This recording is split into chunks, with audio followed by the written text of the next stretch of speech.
मैंने आपको वीडियोस में बताया कि आप रशिया के कौन से कॉलेज में स्टडी करने जाएं, कौन कौन से पैरामीटर्स हैं जिसके बेसिस पे आप इंस्टीट्यूट ऑप्ट करें और फीस कितनी उसकी यूनिवर्सिटी की होती है और कैसे एप्लीकेशन अप्लाई करना होता है और कब एप्लीकेशन अप्लाई करना होता है।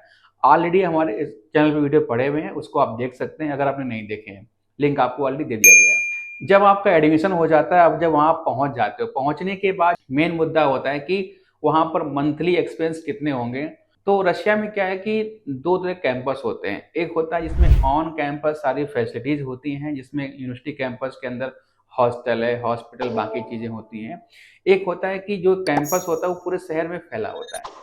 तो उसमें कितना एक्सपेंस आता है, जिसमें ऑन कैंपस जो सारी फैसिलिटीज होती है उसमें कितना मंथली एक्सपेंस आता है। हम एक एग्जांपल लेते हैं, जैसे फार ईस्टर्न यूनिवर्सिटी, जिसमें ऑन कैंपस आपका हॉस्टल है, हॉस्पिटल है, मेडिकल सेंटर है, सुपरमार्केट है, कैफेटेरिया है, कैंटीन है, बैंक है, एटीएम है, मतलब आपको सारी चीजें ऑन कैंपस मिल जाती हैं।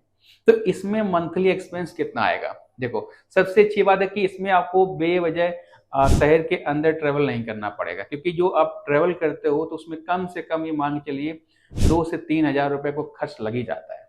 महीने में आप आओगे जाओगे और बहुत सारी चीजें होती हैं। अब जब कैंपस के अंदर सारी फैसिलिटी होंगी, इसमें बेनिफिट क्या है कि आपको ये खर्चा आपका बच जाएगा।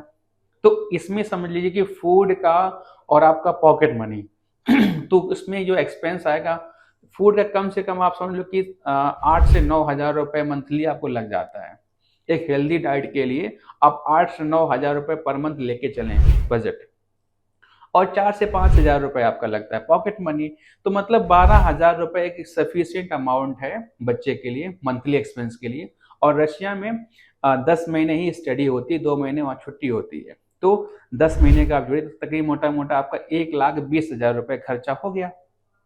सेम चीज कुर्स्क की स्टेट मेडिकल यूनिवर्सिटी में, क्योंकि जो कुर्स्क का कैंपस है वो मेन सिटी सेंटर में है। तो उसमें क्या है कि हॉस्टल के पास में आपका सुपरमार्केट है, इंडियन रेस्टोरेंट है, इसके अलावा अदर चीज़ें हैं जैसे स्टेशनरी वगैरह आपके शॉप है उसके पास में है, फार्मेसी पास में है, और ये आपका मॉल पास में है। तो मतलब जो भी चीज़ें आपको अगर लेना है, परचेज करना है, तो आस पास ही है। तो आपको वहाँ पर बेवजह ट्रेवल नहीं करना पड़ता है। तो यहाँ पर भी तकरीबन वही आपका 10 से 12 हज़ार रुपए पर मंथ आप लेके चलें फूड और पॉकेट मनी का। इसमें ये मतलब सफिशियंट है। इतने में आप अपना एक हेल्दी डाइट और जो भी आपका पॉकेट मनी होगा आपका निकल जाएगा।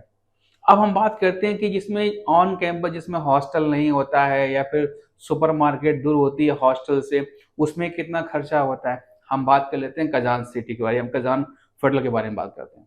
अब कजान फेडरल का जो हॉस्टल है, जो मेन कैंपस है, उसमें तकरीबन 7 से 8 किलोमीटर की दूरी है। तो आप रोज वहाँ ट्रेवल करने जाओगे तो कम से कम ये मान के चलो कि एवरेज कॉस्ट आपको लगेगी तकरीबन 150 रुपये लगेगी पर डे की।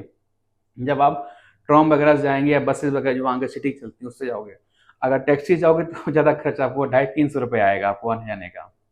ये होता है। प्लस वहाँ पर आपको जब परचेज चीज करने चीज़ें आप जाओगे तो उसमें भी आपको कॉस्ट अधिक लगेगी आपको। तो वहाँ पर कम से कम आपका 15 से 18 हज़ार रुपये होना चाहिए मंथली एक्सपेंस, जिसमें आपका पॉकेट मनी, फूड, बाकी चीज़ें आपकी आती हैं। तो होता क्या है कि जब आप पहुंच जाते हैं तो पहुंचने के बाद मेन जो कंसर्न होता है पेरेंट्स की कि बच्चे को मंथली कितना पैसा वहां पर भेजना है रशिया में, जिससे कि उसका फूड, पॉकेट मनी, अदर चीज़ें इजली वहां पर हो जाएं। तो मेरा वीडियो बनाने का एक ही यहाँ पर मकसद था कि जो स्टूडेंट्स के डाउट होते हैं कि सर फीस तो मैंने जमा कर दी है और हमने हॉस्टल फीस भी जमा कर दी है, इसके बाद कितना वहाँ खर्च हो जाता है। तो अगर आप फार ईस्टर्न या क्रूज की स्टेट मेडिकल जाते हैं तो आपका 10 से 12 हज़ार रुपये पर मंथ आपका एक्सपेंस है, जिसमें आपका पॉकेट मनी, फूड आपका इजली हो जाएगा। और 10 महीने वहाँ स्टडी होती है तो 10 महीने कहीं लेके चलें, 2 महीने वहाँ छुट्टियाँ होती हैं।